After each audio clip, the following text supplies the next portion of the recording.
Bonjour à tous, dans cette vidéo nous allons continuer de parler d'échantillonnage et nous allons parler de fluctuation d'échantillonnage et essayer de comprendre cette notion.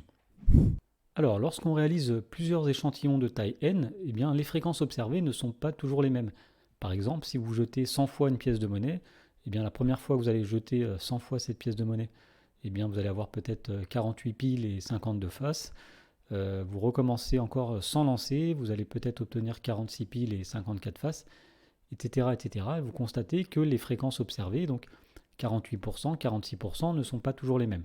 Et bien ce phénomène, ça porte un nom, ce qu'on appelle la fluctuation d'échantillonnage.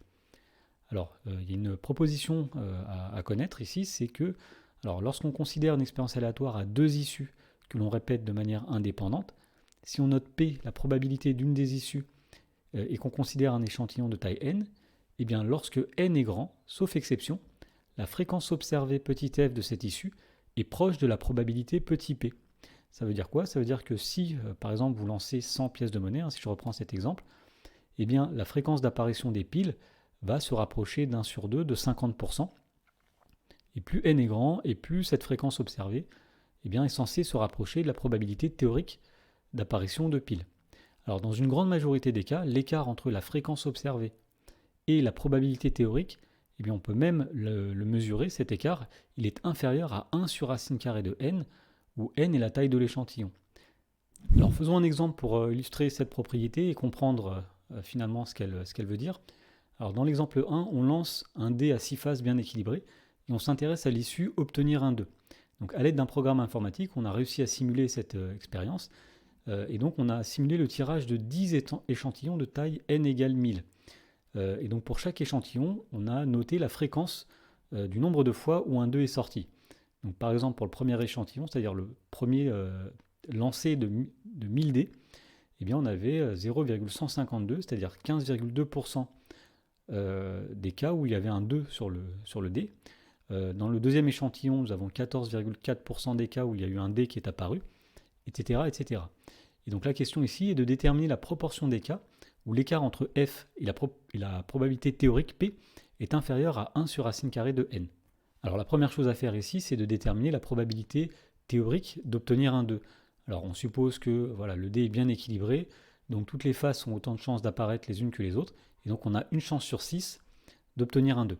Alors pour déterminer la proportion des cas où l'écart entre f et la probabilité théorique p est inférieur à 1 sur racine de n, nous allons faire un tableau dans lequel nous allons mettre dans la première ligne le numéro de l'échantillon, donc numéro 1, numéro 2, etc. jusqu'à numéro 10.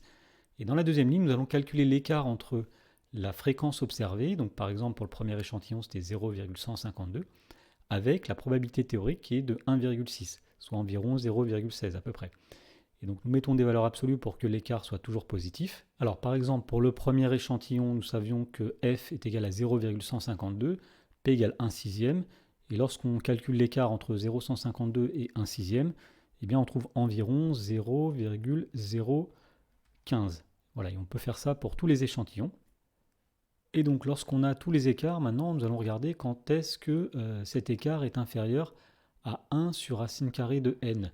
Alors ici nous avions des échantillons de taille 1000, donc 1 sur racine carrée de n, ce sera 1 sur racine carrée de 1000, c'est-à-dire environ 0,031. Donc nous allons regarder ici à chaque fois lorsque l'écart est plus petit que 0,031. Alors au départ c'est le cas, 0,015 est bien plus petit que 0,031, 0,022 aussi, 0,025 aussi, 0,04 aussi, celui-ci aussi, celui-ci aussi, celui-ci aussi. Alors il y a l'échantillon numéro 9 où l'écart n'est pas plus petit que 1 sur racine carrée de n, et l'échantillon numéro 10 aussi. Donc si on doit répondre à la question, la proportion des cas où l'écart entre f et la probabilité théorique est inférieure à 1 sur racine carrée de n, cette proportion est de 9 sur 10, c'est-à-dire 0,9, ce qui confirme bien ce qu'on a dit dans la proposition précédente, c'est-à-dire que dans une grande majorité des cas, l'écart entre f et la probabilité théorique sera inférieur à 1 sur racine carrée de n, où n est la taille de l'échantillon.